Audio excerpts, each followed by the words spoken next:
Hello, my name is Dr. Katharine Offer, and I'm a Pediatric Hematology Oncology Fellow at Memorial Sloan Kettering Cancer Center and Weill Cornell Medicine.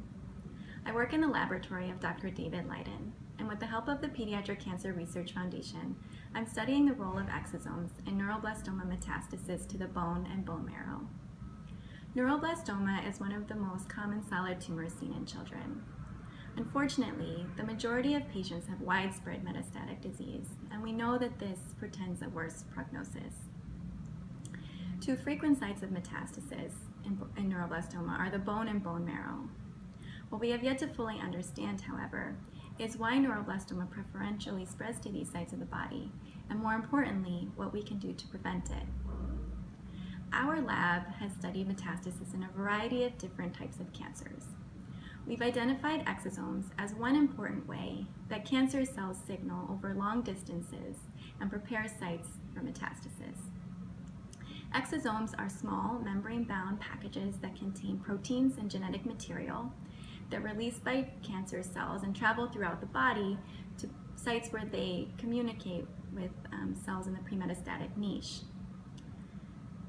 The interactions of exosomes and the tumor microenvironment may hold the key to understanding why tumors metastasize to specific sites. My work primarily focuses on understanding the process by which neuroblastoma exosomes get to the bone and bone marrow, and once there, help neuroblastoma cells to inhabit these sites and grow. I'm working on identifying proteins carried within the neuroblastoma exosomes, as well as the signaling pathways which they interact with in their target cells.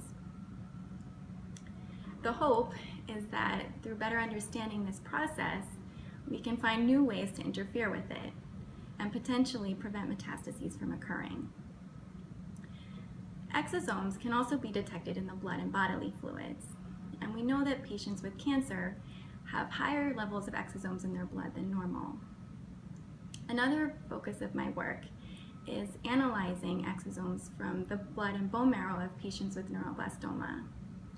And by identifying proteins within the exosomes from patients who specifically have bone and bone marrow disease, we can potentially develop new blood tests that may help physicians to predict relapse and metastasis earlier. This would enable patients to receive earlier risk stratified therapies and ultimately have improved survival. I'm incredibly grateful to the Pediatric Cancer Research Foundation for their support. Through their funding, I'm able to do this very important work and will hopefully be able to positively impact the lives of children with cancer. Thank you.